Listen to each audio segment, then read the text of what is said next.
Hello, สบายดี Chào mừng mọi người đến với kênh học tiếng Lào cùng cô Mây Sinh. Đây là một trong những video 7 ngày học tiếng Lào giao tiếp theo chủ đề.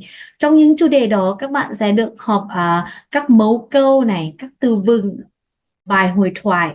Và trong mỗi cuối chủ đề là mình sẽ có bài tập cho mọi người được tập làm, tập nói. Và nếu các bạn thường xuyên học video này của mình là các bạn sẽ có thể nói được tiếng Lào.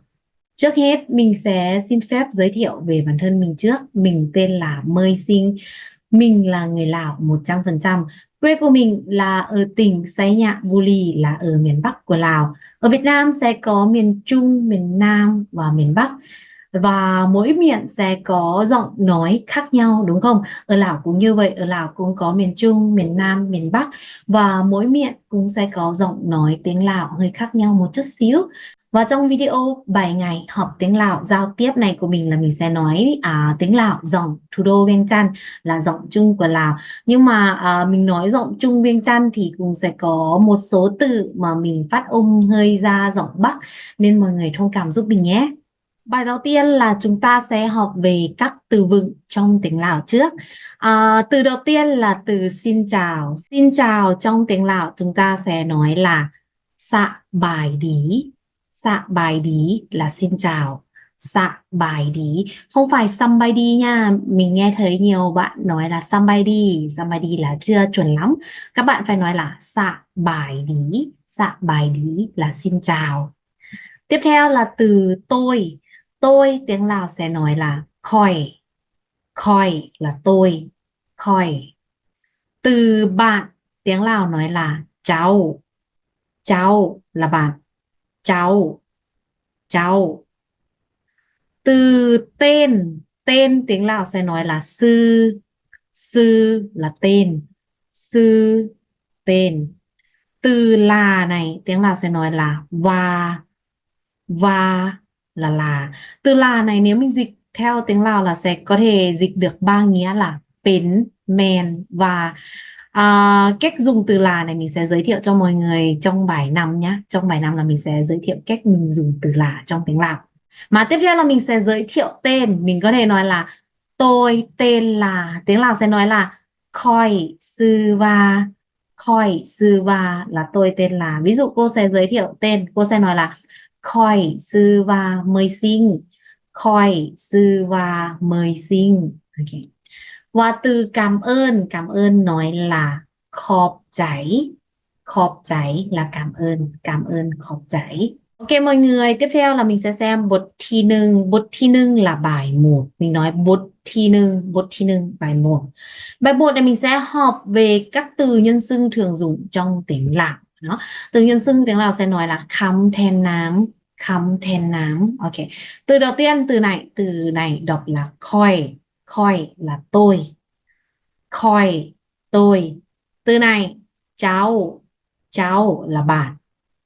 Cháu là bạn. Từ này ưới là chị. Ưới, chị.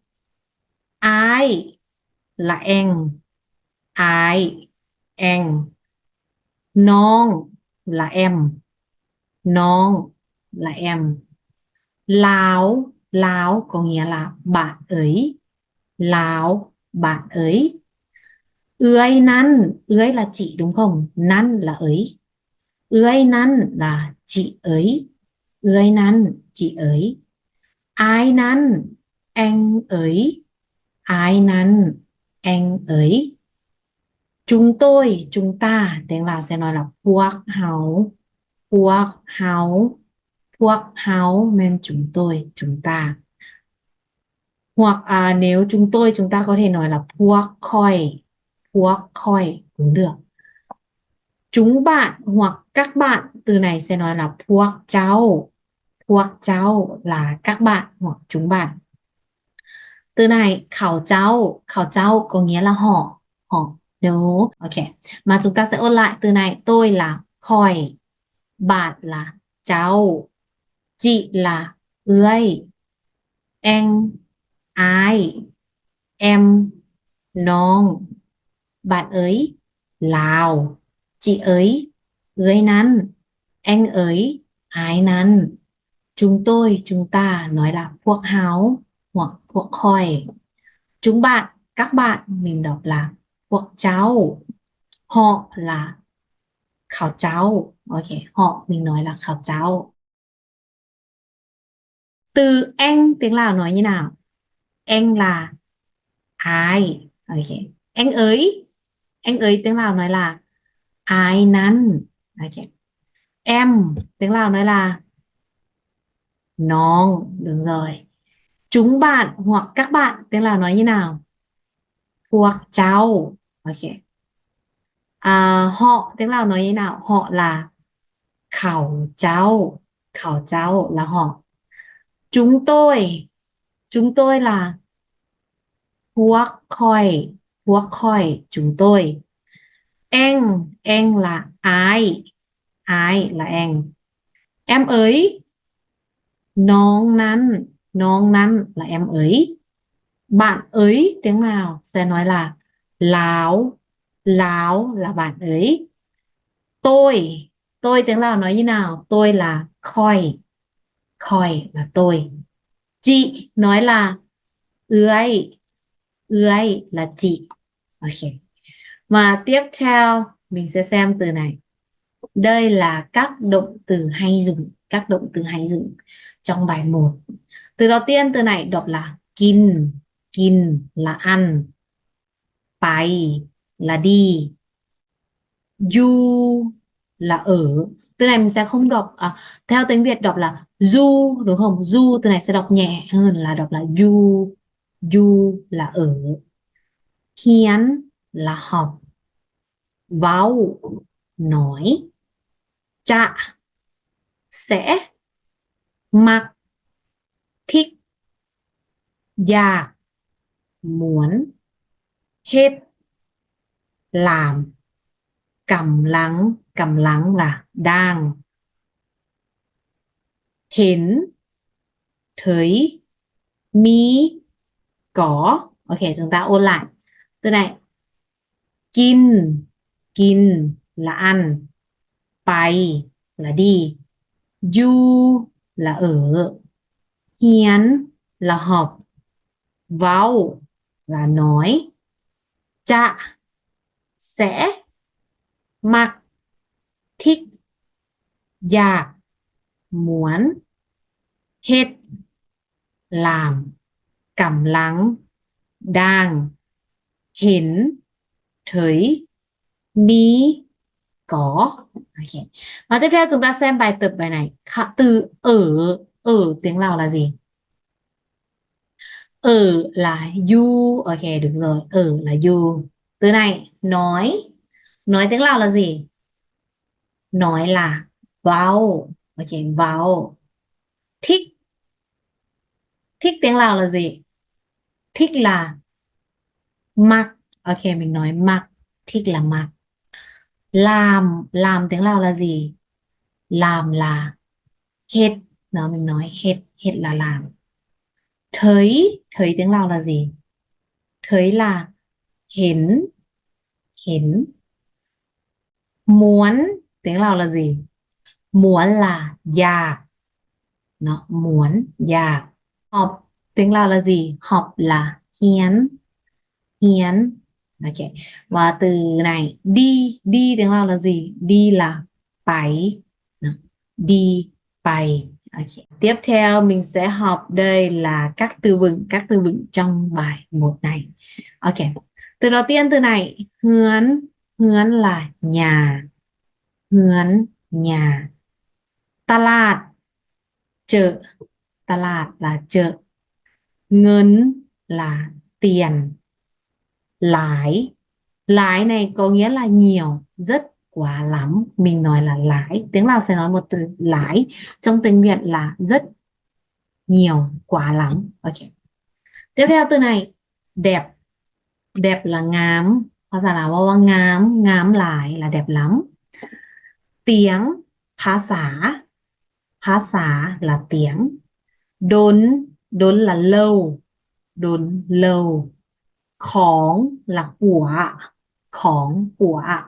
โทรศัพท์ โทรศัพท์là điện thoại mình nói là โทรศัพท์ bún tiếng Lào nói là khẩu bún là bún khẩu bún đẹp trai tiếng Lào là lo là đẹp trai giỏi tiếng Lào nói là kinh là giỏi ok mà mình ôn lại từ này Hướn là nhà tạ lạt chợ ngân tiền lái là nhiều ngám đẹp phá xá tiếng đốn lâu khóng của thô lạ sạp điện thoại khẩu bún lo đẹp trai kinh là giỏi ok mà tiếp theo chúng ta xem bài tập từ này nhiều tiếng Lào là gì nhiều là lái ok chị có nhiều tiền tiếng Lào sẽ ngữ pháp tiếng Lào sẽ ngược lại một chút nhá chúng ta sẽ nói là chị có tiền nhiều tiếng Lào nói là ướiมีเงินหลายướiมีเงินหลาย chị có tiền nhiều hoặc chị có nhiều tiền ok từ này tiếng ภาษาลาว tiếng Lào nói là ภาษา ok tôi thích tiếng Lào tiếng Lào nói là ค่อยมักภาษาลาวค่อยมักภาษาลาว của tiếng Lào nói là ของ của là ของ chị của em nói là เอื้อยของน้องเอื้อยของน้อง chị của em bún tiếng Lào nói gì bún là ข้าวปุ้น bún là ข้าวปุ้น tôi thích ăn bún ค่อยมักกินข้าวปุ้น ค่อยมักกินข้าวปุ้น tôi thích ăn bún từ này đẹp trai nói là lo ok mình nói lo là đẹp trai anh ấy đẹp trai lắm mình nói như nào ai năn lo lãi ai năn lo lãi anh ấy đẹp trai lắm điện thoại tiếng Lào nói là โทรศัพท์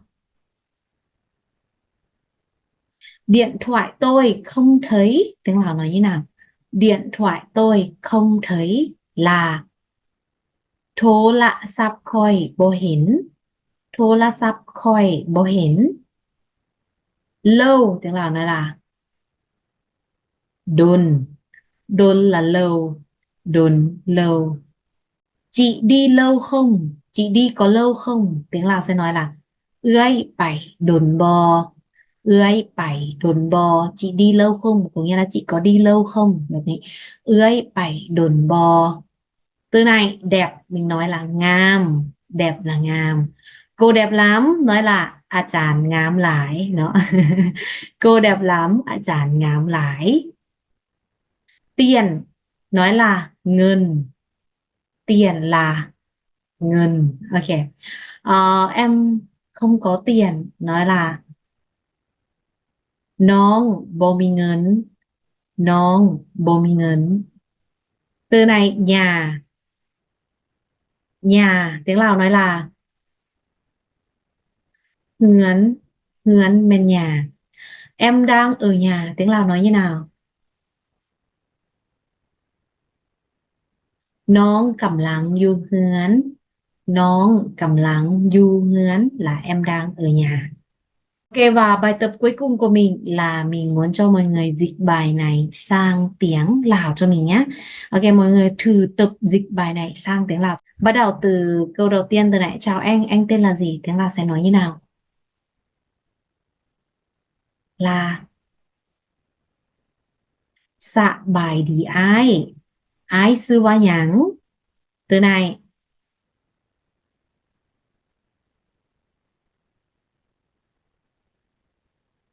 tiếng Lào nói là อ้ายชื่อว่านามน้องชื่อว่าหยัง câu này น้องชื่อมีนา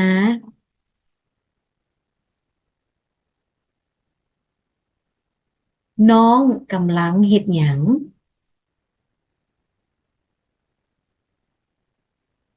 น้องกำลังไปตลาด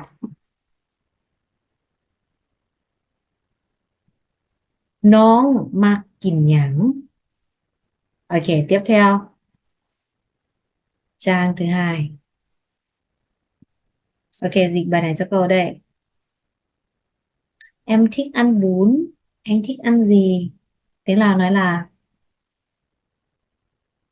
น้องมักกินข้าวปุ้นอ้ายมักกินหยัง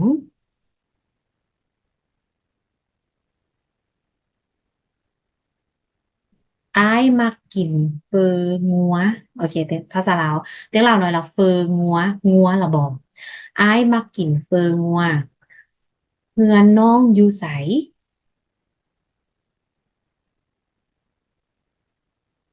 เฮือนน้องอยู่เวียงจันทน์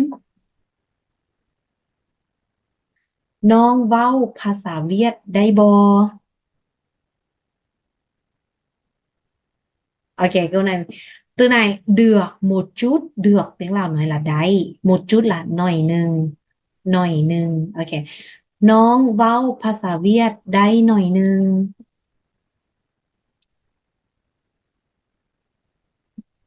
บ่น้องเว้าภาษาเวียดเก่งไดđấy tiếng Lào nói là đáyน้องเว้าภาษาเวียดเก่งไดthì vừa rồi là những cái từ vựng mẫu câu trong bài 1 đôi khi các bạn có thể thấy là những cái từ vựng này nó khá là đơn giản nhưng mà nó rất là quan trọng thì các bạn sẽ được học những từ nó rất là đơn giản nhưng mà nó hay sử dụng trong cuộc sống hàng ngày thì mình cần tích lũy và học những cái từ vựng như vậy để mình có thể nói và giao tiếp được tiếng Lào với chủ đề tiếp theo mà mình sẽ làm đó là các dạng câu hỏi trong tiếng Lào thì các bạn đừng quên đăng ký kênh của mình để chờ đón chủ đề tiếp theo nhé. Hẹn gặp mọi người lại chủ đề 2. Bye bye!